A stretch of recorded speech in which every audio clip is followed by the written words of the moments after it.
धर्म नावाची संस्था स्त्रियांना पुनर्विवाहाचे अधिकार नाकारते. स्त्रियांना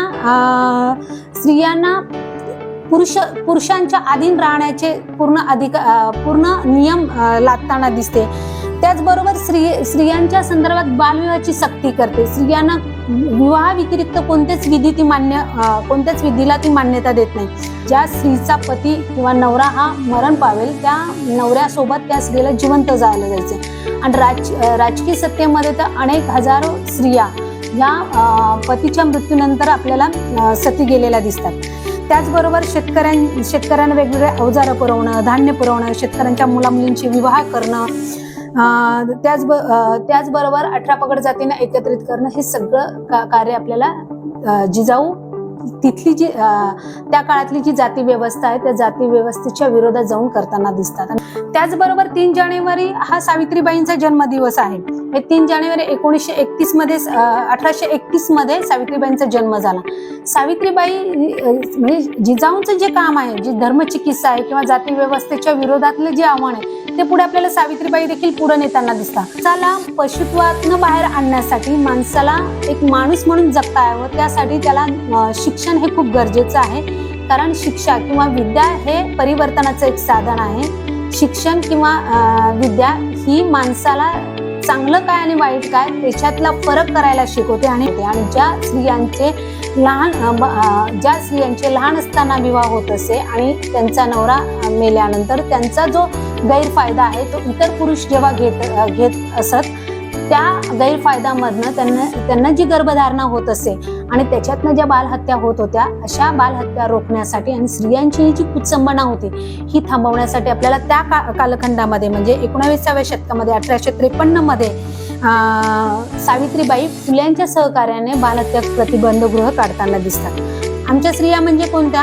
कारण मुक्ता साळवे ही मातंग कुटुंबातली आणि तिने मातंग कुटुंबातल्या स्त्रियांचं जीवन अनुभवलेलं आहे, पाहिलेलं आहे. त्यामुळे ती अशी म्हणते की आमच्या स्त्रिया जेव्हा बाळंत होतात त्यावेळेस त्यांच्या घरावर किंवा त्यांच्या डोक्यावर छप्पर सुद्धा नसतं.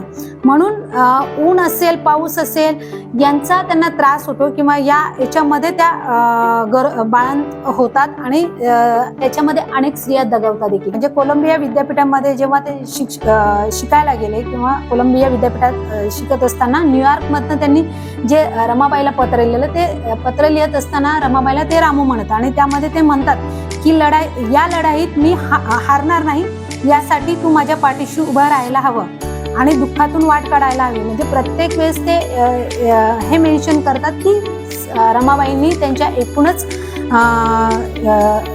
म्हणजे रमाबाईंनी त्यांच्या पाठीशी उभं राहिलं पाहिजे आणि त्याचबरोबर त्यांनी समाज परिवर्तनासाठी जे कार्य आणि कर्तृत्व आंबेडकरांनी हाती घेतले आहे त्यामध्ये रमाबाईंनी त्यांना साथ द्यायला पाहिजे. आणि म्हणून दारूबाज माणसे कशी आहेत, त्यांच्यामुळे स्त्रियांना कसा त्रास होतो हे डॉक्टर बाबासाहेब आंबेडकरांना रमाबाई सांगताना दिसतात. आता रमाबाईचं कार्य आणि कर्तृत्व जरी आपल्याला पुढं येताना दिसत नसतं तरी त्यांचं काम हे मोठं राहिलेलं आहे. त्या वसतिगृहामध्ये स्वयंपाक म्हणजे त्या वसतिगृहामधील जे विद्यार्थी असतात त्यांना विशिष्ट काळानंतर किंवा काही दिवसानंतर स्वयंपाक किंवा जेवायला मिळत नाही. मग ते रमाबाईंच्या लक्षात येतं आणि मग ते वराळे यांना विचारतात की आज स्वयंपाकघरामध्ये एवढी शांतता का आहे, स्वयंपाक झालेला नाही का? तेव्हा वराळे असं सांगतात की वसतिगृहासाठी जी ग्रँट होती ती ग्रँट अजून आलेली नाहीये आणि ज्या वाण्याकडनं आपण उधारीतनं सामान घेत होतो तो आता उधारी असल्यामुळे सामान द्यायला तयार नाही. त्यावेळेस रमाबाई कोणाचाही विचार न करता, नाही कोणाला विचारता, त्या सरळ त्यांच्या हातातल्या ज्या बांगड्या आहेत त्या बांगड्या सोन्याच्या बांगड्या काढतात आणि त्या वराळे यांना देतात आणि सांगतात की या बांगड्या तू विकून ये किंवा तू या बांगड्या गहाण ठेव आणि याच्यातनं जे पैसे येणार आहेत त्या पैशातनं वसतिगृहांच्या मुलांसाठी किराणा घेऊन या. जाती व्यवस्था ढिली जरी झालेली असली तर जाती व्यवस्था नष्ट झाली असं आपल्याला म्हणता येत नाही, कारण आजही ऑनर किलिंग होत आहे. आणि म्हणून जर आपल्याला ही व्यवस्था जी आजही शोषणावर उभी आहे त्या व्यवस्थेतनं जर मुक्ती साधायची असेल, ती व्यवस्था जर मोडकळीत काढायची असेल, स्त्रियांना जर सर्व पुरुषांच्या सोबतचे सर्व हक्क अधिकार द्यायचे असतील आणि त्यांना ते उपभोगता यावे अशी समाज व्यवस्था करायची असेल तर मला असं वाटतं की या स्त्रियांच्या विचारांचं रूप जे आहे किंवा या स्त्रियांच्या विचारांचा जो जागर आहे तो आपल्याला घालणं खूप गरजेचं आहे. सर्वांना क्रांतिकारी जय भीम.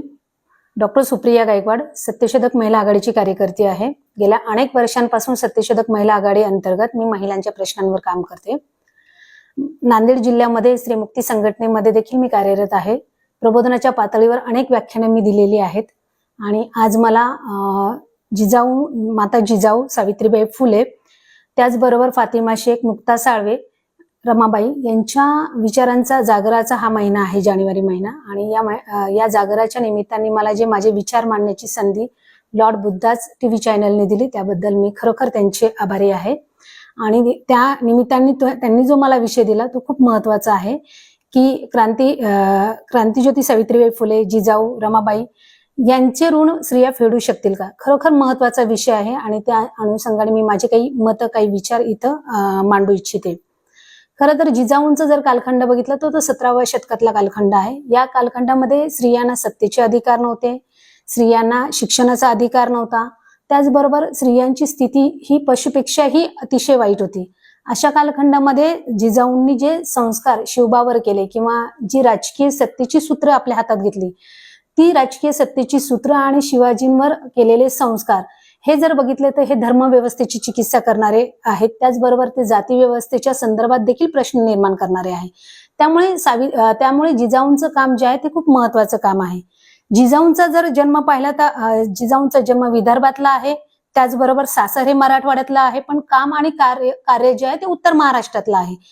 जिजाऊंचं हे पूर्ण काम किंवा कर्तृत्व हे आपण जर पाहिलं तर आपल्याला असं जाणवतं की जिजाऊ केवळ राजकीय सत्ता धुरीणीत्व सांभाळणाऱ्या स्त्री नाही किंवा केवळ राजकीय सत्ता सांभाळणाऱ्या स्त्री नाही, तर त्यांनी अनेक पातळीवर वेगवेगळ्या स्तरावर त्यांनी आपल्याला वेगवेगळ्या राजकीय विवरणीती आखलेल्या दिसतात. आणि त्याचबरोबर त्यांनी एक स्वतःचं स्वराज्य स्थापन व्हावं, ते स्वराज्य हे शोषणमुक्त राहील, त्या स्वराज्य हे एकूणच मानवमुक्तीच असेल या दृष्टीने त्या स्वराज्याची उभारणी करण्याच्या दृष्टीने प्रयत्न केलेला दिसतो. आणि म्हणून आपल्याला जिजाऊंचं जे कार्यकर्तृत्व आहे म्हणजे 42 ते 74 हे 3 ते 3.5 दशकांचा जो कालखंड आहे, या कालखंडामध्ये जिजाऊ ज्या आहे त्या जिजाऊ त्या काळात ज्या 18 पगड जाती आहेत त्या 18 पगड जातींना एकत्रित करण्याचं काम करतात. कारण 18 पगड जातींना एकत्रित करणं ही खूप मोठी गोष्ट होती.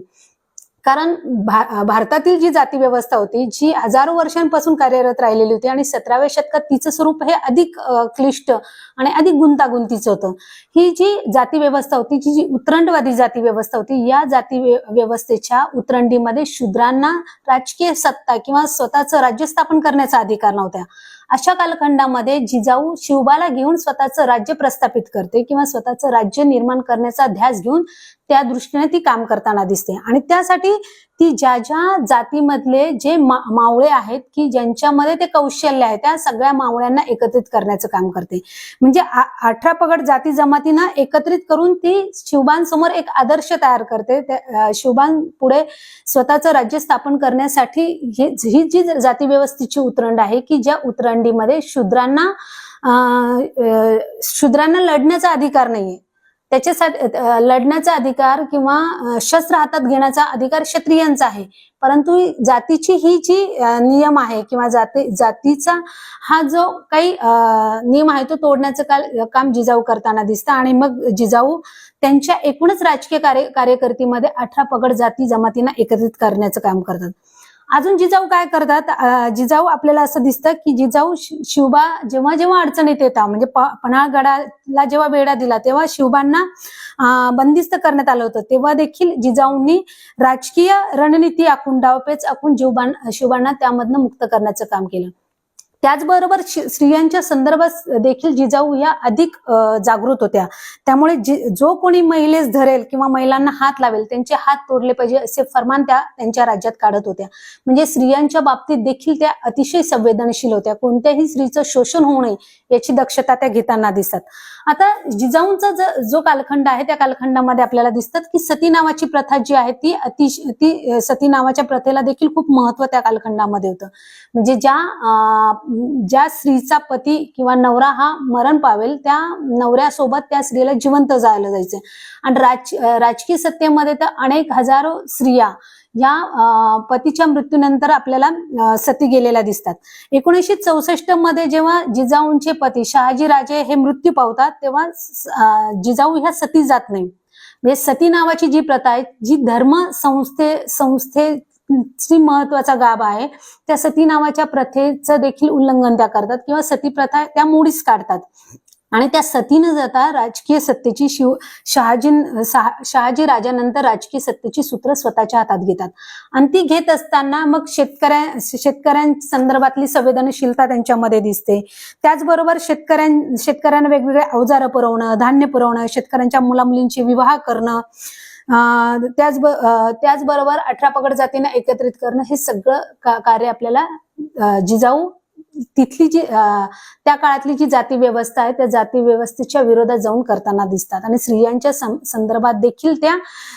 संदर्भात देखील संवेदनशील राहून पितृसत्तेला एक आव्हान उभे करताना दिसतात. आणि म्हणून हा जो महिना आहे म्हणजे जिजाऊंचा जो जन्म आहे 12 जानेवारी, तो जन्मदिन आपल्याला यासाठी महत्वाचा वाटतो कारण त्या जिजाऊंचं काम हे इथल्या धर्मचिकित्सा, जाती व्यवस्था आणि पितृसत्तेच्या विरोधातलं आपल्याला दिसतं.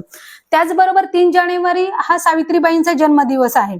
3 जानेवारी 1831 मध्ये सावित्रीबाईंचा जन्म झाला.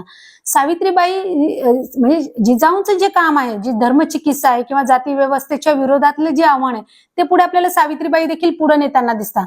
मग सावित्रीबाईंचं जे काम आहे किंवा कर्तृत्व आहे, सावित्रीबाईंचा कालखंड हा 1831 नंतरचा, म्हणजे 1831 मध्ये सावित्रीबाईंचा जन्म होतो आणि 1840 मध्ये त्यांचा विवाह होता. म्हणजे अवघ्या 9 वर्षाच्या असताना त्या विवाहित होता. त्यानंतर त्या शिक्षण घेतात आणि शिक्षण घेतल्यानंतर त्या केवळ तिथं थांबत नाही, तर शिक्षण घेतल्यानंतर त्या मुलींसाठी, की ज्या मुलींना किंवा ज्या स्त्रियांना इथल्या जाती व्यवस्थेने शिक्षणाचे अधिकार नाकारलेले होते, त्या स्त्रियांसाठी, त्या मुलींसाठी त्या शाळा सुरू करताना दिसतात. आता सावित्रीबाईंचं हे जे काम आहे ते काम जे आहे ते एक प्रकारे आपल्याला जाती व्यवस्थेला आव्हान निर्माण करणारं दिसतं. त्याचबरोबर त्यावेळची जी पितृसत्ता आहे त्या पितृसत्तेच्या विरोधात देखील आव्हान निर्माण करणारं दिसतं. कारण सावित्रीबाई यांचं जे शिक्षणाचं काम आहे ते शिक्षणाचं काम हे त्या काळची जी विद्याहीनता आहे, की जी पशुत्वाची खूण आहे, कारण विद्या नसतं, ज्ञान नसणं म्हणजेच पशुत्वासारखी वर्तवणूक असणं होय. आणि म्हणून सावित्रीबाई किंवा महात्मा फुले यांनी माणसाला पशुत्वातनं बाहेर आणण्यासाठी, माणसाला एक माणूस म्हणून जगता यावं, त्यासाठी त्याला शिक्षण हे खूप गरजेचं आहे. कारण शिक्षा किंवा विद्या हे परिवर्तनाचं एक साधन आहे. शिक्षण किंवा विद्या ही माणसाला चांगलं काय आणि वाईट काय याच्यातला फरक करायला शिकवते. आणि म्हणून सावित्रीबाईंनी शिक्षण घेतल्यानंतर इथली जी समाज व्यवस्था आहे, की ज्या समाज व्यवस्थेमध्ये शूद्रांना, अतिशूद्रांना आणि स्त्रियांना शिक्षणाचा अधिकार नाकारलेला आहे, त्यांना शिक्षणाचा अधिकार मिळावा म्हणून आपल्याला काम करताना दिसतात. आता सावित्रीबाईंचं जे एकूणच काम आहे त्या कामात आपल्याला असं दिसतं की सावित्रीबाई केवळ शिक्षणावर थांबत नाही, तर भारतातील जी जाती व्यवस्था आहे, की ज्या जाती व्यवस्थेमध्ये वेगवेगळ्या रूढी परंपरा आहे, प्रथा आहे, धर्म नावाची संस्था आहे, की जी जाती व्यवस्था टिकवण्याचं काम करते. त्या धर्म नावाच्या व्यवस्थेला प्रश्न विचारण्याचं काम सावित्रीबाई करतात. किंवा धर्म नावाची जी संस्था आहे, की जिने वेगवेगळे नियम तयार केलेले आहे किंवा तिला एक प्रकारची समाजातनं मान्यता दिली आहे. मग धर्म नावाची संस्था काय काम करते, तर धर्म नावाची संस्था स्त्रियांना शिक्षणाचा अधिकार नाकारते, शूद्रांना शिक्षणाचा अधिकार नाकारते. धर्म नावाची संस्था स्त्रियांना पुनर्विवाहाचे अधिकार नाकारते, स्त्रियांना पुरुषांच्या अधीन राहण्याचे पूर्ण नियम लादताना दिसते.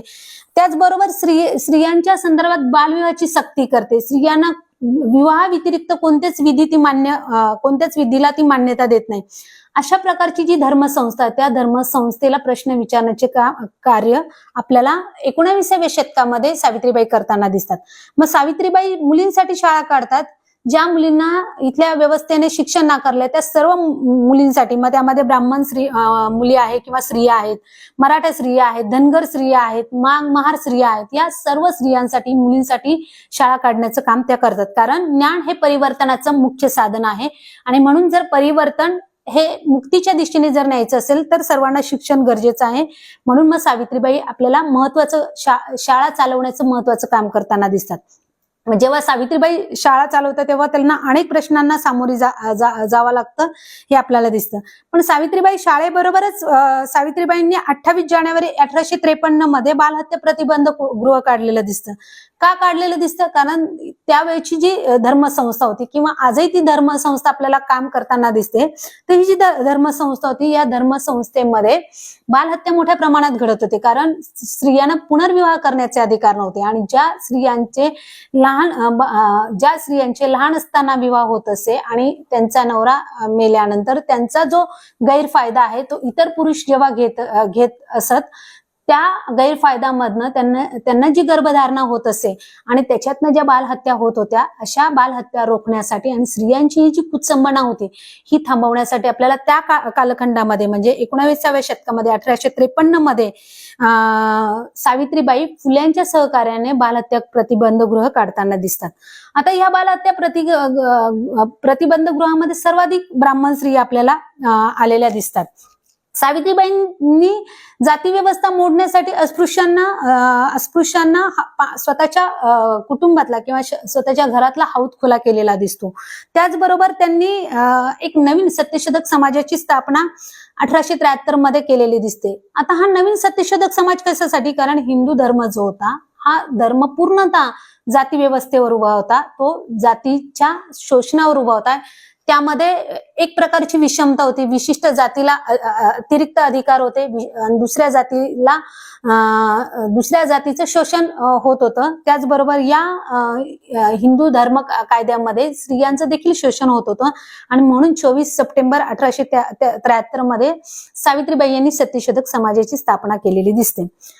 सावित्रीबाईंचं हे जे काम आहे की जे धर्माची चिकित्सा करतं, जे जाती व्यवस्थेची चिकित्सा करतं, जे पितृसत्तेची चिकित्सा करतं आणि हे जे विचार आहे हे विचार खऱ्या अर्थाने एक विषमतावादी व्यवस्थेच्या विरोधात असलेले दिसतात आणि म्हणून सावित्रीबाईंचे हे विचार देखील आपल्याला आजच्या समकालीन परिस्थितीत देखील महत्वाचे वाटतात.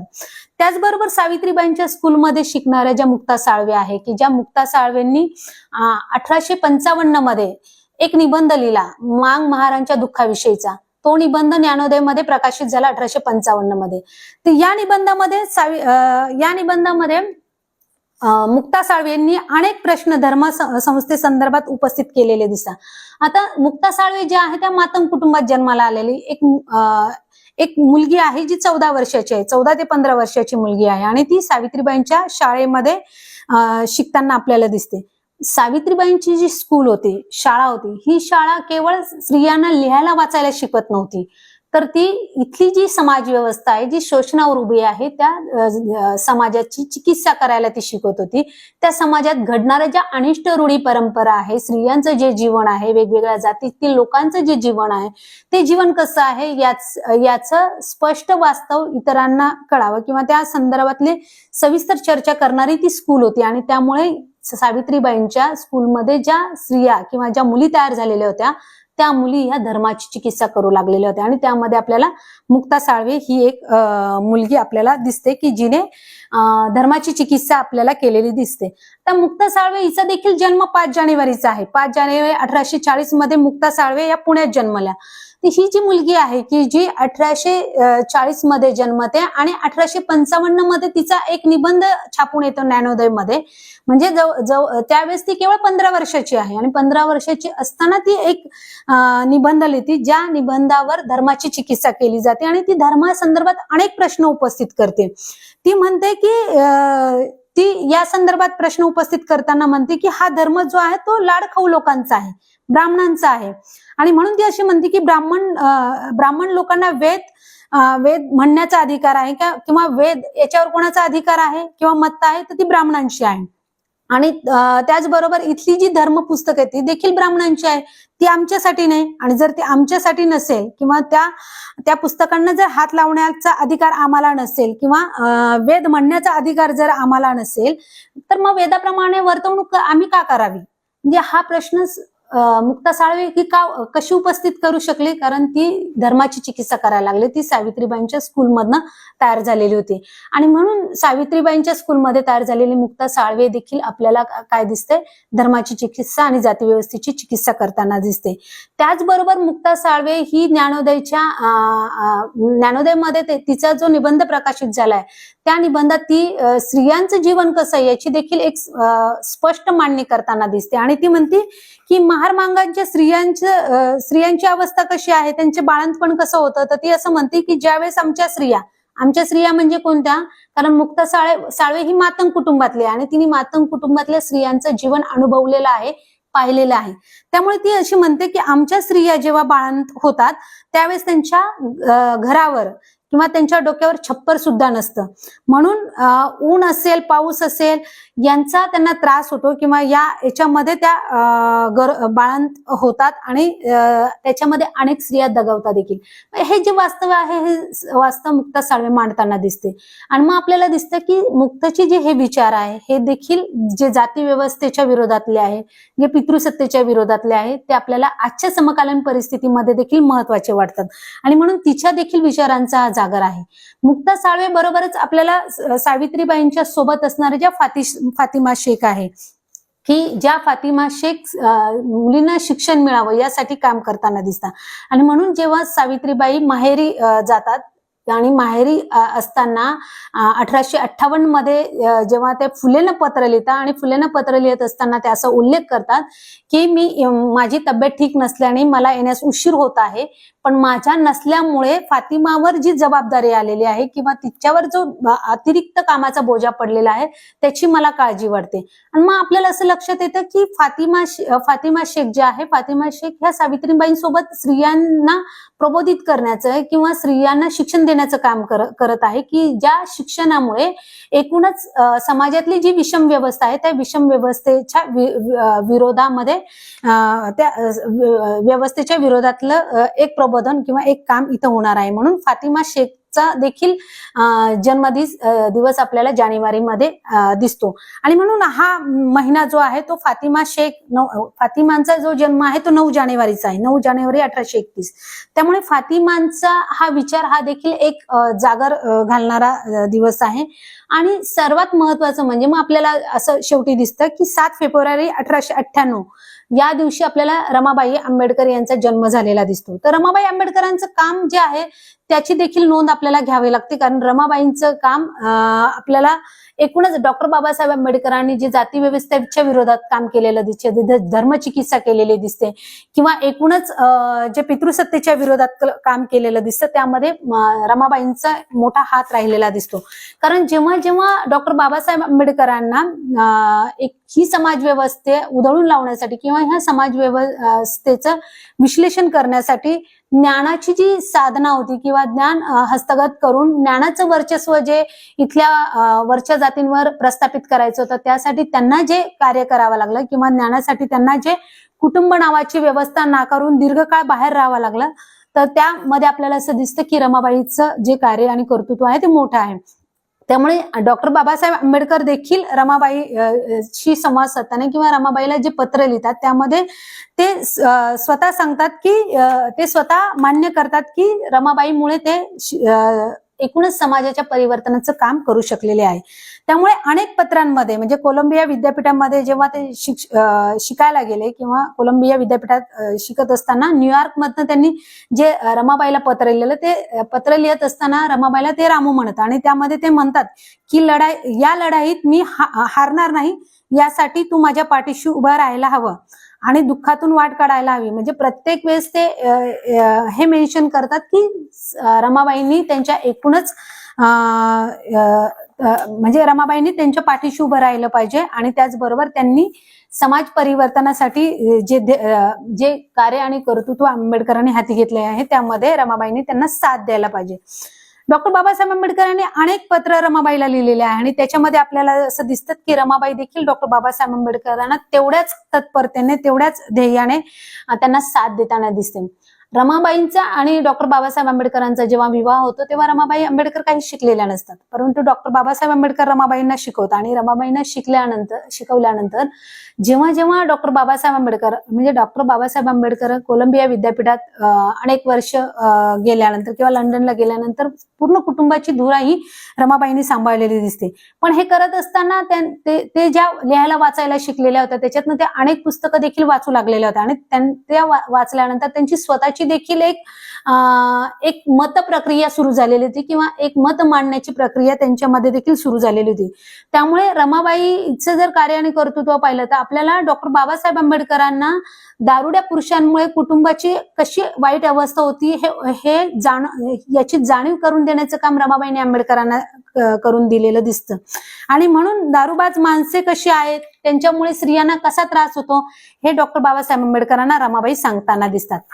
आता रमाबाई कार्य आणि कर्तृत्व जरी आपल्याला पुढे येताना दिसत नसलं तरी त्यांचं काम हे मोठं राहिलेलं आहे. कारण आपण बघतो की रमाबाईंची 4 अपत्ये दगवलेले आहेत. म्हणजे कुटुंब नावाची जी व्यवस्था आहे ती सांभाळणं ही देखील एक कसरतीचं काम राहिलेलं आहे. कारण डॉक्टर बाबासाहेब आंबेडकर हे ज्ञान घेण्यासाठी आणि समाजाच्या परिवर्तनासाठी समाज समजून घेण्यासाठी जे अहोरात्र ज्ञानाच्या साधनेमध्ये गुंतलेले असतात तेव्हा पूर्ण कुटुंबाची धुरा ही रमाबाईंनी सांभाळलेली दिसते. मग कुटुंबाची धुरा सांभाळत असताना, कुटुंब नावाची व्यवस्था सांभाळत असताना आर्थिक तारेवर म्हणजे आर्थिक स्थितीवर देखील त्यांना कसरत करावी लागलेली दिसते. आणि या सगळ्या याच्यामध्ये त्यांनी त्यांची 4 अपत्य गमावलेले दिसतात. त्याच पार्श्वभूमीवर जेव्हा रमाबाई यांची तब्येत खालावते आणि त्यांना धारवडला पाठवलं जातं, कारण धारवडला विद्यार्थ्यांची वसतिगृह आहे आणि डॉक्टर बाबासाहेब आंबेडकरांचे जे मित्र आहे वराळे हे ते वसतिगृह चालवताना दिसतात. तिथं असतानाची एक घटना आहे की जी मला असं वाटतं खूप महत्वाची आहे, कारण त्याच्यातनं आपल्याला रमाबाईंचं कार्य आणि कर्तृत्व दिसतं. तिथं त्या वसतिगृहात जेव्हा रमाबाई काही दिवस आपल्या तब्येतीसाठी वातावरण बदल करण्यासाठी जेव्हा जातात तेव्हा आपल्याला असं दिसतं की त्या वसतिगृहामध्ये स्वयंपाक म्हणजे त्या वसतिगृहामधील जे विद्यार्थी असतात त्यांना विशिष्ट काळानंतर किंवा काही दिवसानंतर स्वयंपाक किंवा जेवायला मिळत नाही. मग ते रमाबाईंच्या लक्षात येतं आणि मग ते वराळे यांना विचारतात की आज स्वयंपाकघरामध्ये एवढी शांतता का आहे, स्वयंपाक झालेला नाही का? तेव्हा वराळे असं सांगतात की वसतिगृहासाठी जी ग्रँट होती ती ग्रँट अजून आलेली नाहीये आणि ज्या वाण्याकडनं आपण उधारीतनं सामान घेत होतो तो आता उधारी असल्यामुळे सामान द्यायला तयार नाही. त्यावेळेस रमाबाई कोणाचाही विचार न करता, नाही कोणाला विचारता त्या सरळ त्यांच्या हातातल्या ज्या बांगड्या आहेत त्या बांगड्या सोन्याच्या बांगड्या काढतात आणि त्या वराळे यांना देतात आणि सांगतात की या बांगड्या तू विकून ये किंवा तू या बांगड्या गहाण ठेव आणि याच्यातनं जे पैसे येणार आहेत त्या पैशातनं वसतिगृहांच्या मुलांसाठी किराणा घेऊन या. आणि त्यानंतर आपल्याला असं दिसतं की त्या वसतिगृहामध्ये सर्व विद्यार्थ्यांना, सर्व मुलांना अन्न किंवा जेवण मिळालेलं दिसतं. म्हणजे हा जो निर्णय आहे तो निर्णय आपल्याला रमाबाई स्वतः घेताना दिसतं, नाही ते म्हणजे आंबेडकरांच्या प्रभावातनं घेत, तर ते त्यांच्या स्वतः त्यांची जी ही बौद्धिक क्षमता जी आहे किंवा बौद्धिक पात्रता जी एकूणच डॉक्टर बाबासाहेब आंबेडकरांच्या सहवासात राहून किंवा त्यांनी स्वतः जी प्रगल्भित केलेली आहे त्याच्यातनं आपल्याला अशा प्रकारचे एक क्रांतिकारक निर्णय रमाबाई घेताना दिसतात. आणि म्हणून मला असं वाटतं की जिजाऊ असेल किंवा सावित्रीबाई असेल, फातिमा शेख असेल, मुक्ता साळवी असेल, रमाबाई असेल, यांचं जे कार्यकर्तृत्व आहे हे खूप महत्वाचं आहे. कारण या सगळ्यांचं म्हणजे जिजाऊ पासून ते रमाबाईपर्यंत ह्या सर्व स्त्रिया या केवळ कुटुंब नावाची पारंपरिक व्यवस्था सांभाळत नाही, तर त्या व्यवस्थेच्या पलीकडे जाऊन समाजामधील जी शोषण व्यवस्था आहे, समाजामध्ये जे विशिष्ट प्रकारचे भेदभाव आहेत की जे एका व्यक्तीला कमी लेखणारे आहे, एका व्यक्तीला अतिरिक्त अधिकार बहाल करणारे आहे, ती शोषण करणारी व्यवस्था नष्ट करण्यासाठी प्रयत्न करताना आपल्याला या स्त्रिया दिसतात. आणि आजची जर समकालीन परिस्थिती बघितली तर आज देखील आपल्याला राजकीय क्षेत्रात असेल, सांस्कृतिक क्षेत्रामध्ये असेल किंवा किंवा आर्थिक क्षेत्रात असेल, या क्षेत्रांमध्ये जातीचं वर्चस्व दिसतं, या क्षेत्रांमध्ये स्त्री पुरुष विषमता दिसते. 2019च्या जर लोकसभेचं जर आपण आकडेवारी पाहिली तर आपल्याला 78 महिला केवळ खासदार झालेल्या दिसतात आणि यामध्ये देखील 40 ज्या महिला आहेत त्या भारतीय जनता पक्षाच्या आहे. म्हणजे जो पक्ष हा स्त्रियांना राजकीय क्षेत्रामध्ये स्त्रियांनी येऊ नये यासाठीची भूमिका या पक्षाची राहिलेली आहे. आणि जर 2024च्या निवडणुका पाहिल्या तर त्यामध्ये देखील महिलांचं प्रमाण हे आपल्याला अत्यल्प राहिलेलं दिसतं. म्हणजे आज आपण 21व्या शतकात असताना देखील राजकारणात स्त्रियांचं प्रमाण कमी आहे. राजकारण जे घडतं आहे किंवा एकूणच मतदानाचं जे राजकारण होतं ते जातीवर आधारित होताना दिसतं. आज स्त्रियांच्या हिंसेचा प्रश्न तेवढाच गंभीर आहे. आज स्त्रियांना हिंसेला मोठ्या प्रमाणात सामोरी जावा लागताना दिसतं. त्यामुळे 9 ऑगस्ट 1924ची घटना आपल्याला माहिती की कोलकात्यामध्ये RG कार मेडिकल कॉलेजमध्ये 31 वर्षीय महिलेला तिचं पदव्युत्तर प्रशिक्षण घेत असताना तिच्यावर बलात्कार केला गेला आणि तिची निगृण अशी हत्या केली गेली. त्याचबरोबर पुणे आणि बोबदेव या घाटामध्ये 21 वर्षीय तरुणीवर बलात्कार झाला. म्हणजे ह्या घटना पण पेपरमध्ये वाचल्या, पण आपण गावागावांमध्ये बघतो किंवा शहरांमध्ये अनेक घटना अशा घडत असतात की स्त्रिया या रोजचा व्यवहार करताना वेगवेगळ्या हिंसेला सामोरी जाताना दिसतात. आणि म्हणून स्त्रियांच्या हिंसेचा प्रश्न देखील आज गंभीर बनलेला आपल्याला दिसतो. जातीचा प्रश्न आहे, ऑनर किलिंग आहे, त्याचबरोबर हिंसेचा मुद्दा गंभीर आहे, जातीचं राजकारण घडताना दिसत आहे. राजकीय क्षेत्रामध्ये स्त्रिया आजही अत्यल्प आहे. त्याचबरोबर एकूणच भांडवलशाहीमध्ये स्त्रियांचं वस्तुकरण मोठ्या प्रमाणात होताना दिसत आहे. जे कर्मकांडी परंपरा आहे त्या परंपरेचा उदोउदय होताना दिसत आहे. म्हणजे वडाला पूजणारी जी सावित्री, ती सावित्री मीडियामधनं मोठ्या प्रमाणात आपल्या समोर दाखवली जाते. त्या सावित्रीचं गौरवीकरण केलं जातं. पण ज्या सावित्रीमुळे हजारो स्त्रिया शिकल्या किंवा आमच्यासारख्या स्त्रिया ज्या आता स्वतःची मतं मांडू शकतात, त्या सावित्रीबाईंची दखल फारशी आपल्याला सोशल मीडियामध्ये देखील घेतल्या जाताना दिसत नाही. म्हणजे हे आजचं वास्तव आहे. आजही स्त्रिया सुरक्षित नाही, आजही जाती व्यवस्था आहे. जाती व्यवस्था ढिली जरी झालेली असली तर जाती व्यवस्था नष्ट झाली असं आपल्याला म्हणता येत नाही, कारण आजही ऑनर किलिंग होत आहे.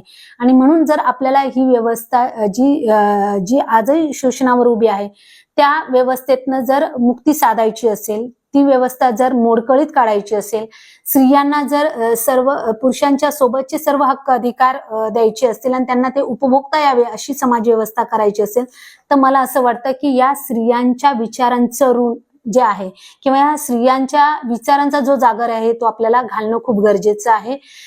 त्या विचारांच्या आधारावरच आपण समाजाचं प्रबोधन साधू शकू. आणि मला असं वाटतं की जर आपण त्यांच्या विचारांचा धागा घेऊन जर पुढे गेलो आणि ही शोषणधिष्ठित समाज व्यवस्था जर नष्ट करण्यासाठी कार्यरत राहिलो तर मला असं वाटतं की स्त्रिया त्यांचं ऋण फेडू शकतील. आणि जर स्त्रियांनी तसं केलं नाही, कारण आपल्या स्त्रियांवरती जबाबदारी आहे, कारण भारतीय समाज व्यवस्थेमध्ये सर्वात अधिक शोषित जी आहे ती स्त्री आहे आणि त्यामध्ये दलित, आदिवासी आणि भटकी स्त्री ही सर्वाधिक शोषित आहे, कारण ती जाती व्यवस्थेच्या अंगाने शोषित आहे आणि पितृसत्ता आणि भांडवलशाहीमध्ये देखील तिचं शोषण मोठ्या प्रमाणात होत आहे. आणि म्हणून जर आपल्याला खऱ्या अर्थाने या स्त्रियांच्या ऋणातनं जर मुक्त व्हायचं असेल तर मला असं वाटतं की आजचे समकालीन प्रश्न सोडवण्यासाठी, आजची विषमताधिष्ठित समाज व्यवस्था नष्ट करण्यासाठी या स्त्रियांच्या विचारांचा जागर गावागावामध्ये, शाळांमध्ये, महाविद्यालयांमध्ये, वस्त्यांमध्ये करणं खूप आवश्यक आहे. आणि त्यामुळे आपल्याला जानेवारी हा महिना खऱ्या अर्थाने तेव्हाच आपण त्या स्त्रियांना वैचारिक अभिवादन करू शकू की जेणेकरून आपण त्यांचा विचार हा सगळीकडे पोहोचू. मला माझे विचार मांडण्याची संधी दिली त्याबद्दल धन्यवाद. आप देख रहे हैं लॉर्ड बुद्धा टीवी.